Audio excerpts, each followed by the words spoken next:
সবাইকে স্বাগত। আজকে আমি বানাবো ফুচকা। আমি নিয়ে নিয়েছি 1 বাটি আটা। আটাটাকে আমি প্রথমে চেলে নিচ্ছি।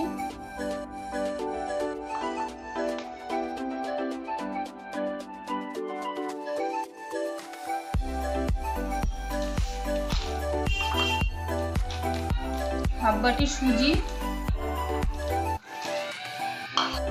দিয়ে দিচ্ছি, লবণ। আটাটাকে প্রথমে শুকনোই মেখে নেব।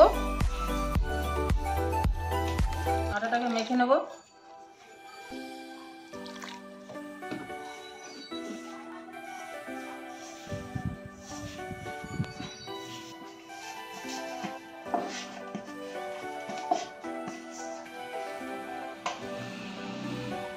আটাটা মাখা হয়ে গেছে, আমি এখন এটাকে ঢেকে রেখে দিচ্ছি। 1 ঘন্টা হয়ে গেছে। আমি আটাটাকে আবার কিছুক্ষণ মেখে নিচ্ছি। আমি এখন লেচিগুলো বানিয়ে নিচ্ছি।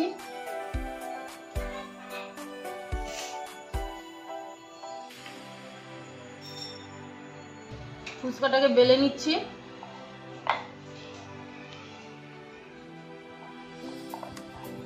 একটা পেপারের উপরে রেখে দিচ্ছি।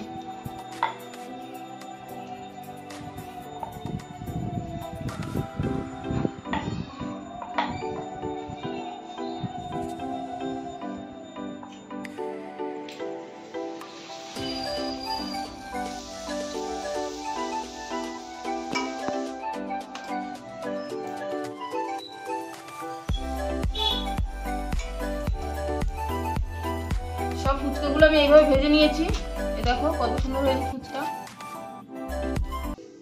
ফুচকার মশলা নিয়ে নিয়েছি, শুকনো লঙ্কা, গোটা জিরে, ধনে আর মৌরি। আমি এখন এটাকে ভেজে নেব। লঙ্কাটাকে দিয়ে দিচ্ছি, মশলাগুলোকে দিয়ে দিচ্ছি।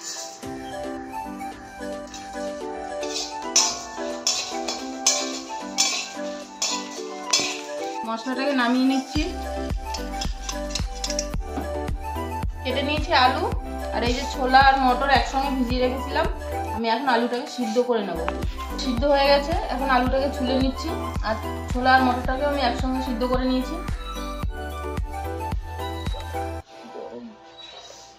আলুটাকে আমি এখন মেখে নিচ্ছি।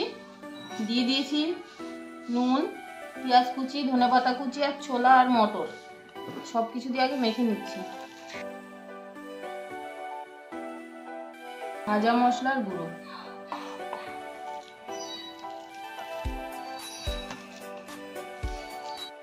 আলুটা মাখা হয়ে গেছে। আমি এখন তেঁতুল জলটা মেখে নেব। তেঁতুলটা নিয়েছিলাম, তেঁতুলটাকে এখন গুলিয়ে দিচ্ছি। লবণ, ধনেপাতা কুচি, লেবু, গন্ধরাজ লেবু,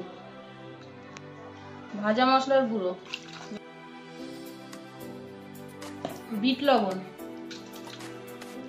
জল জিরা,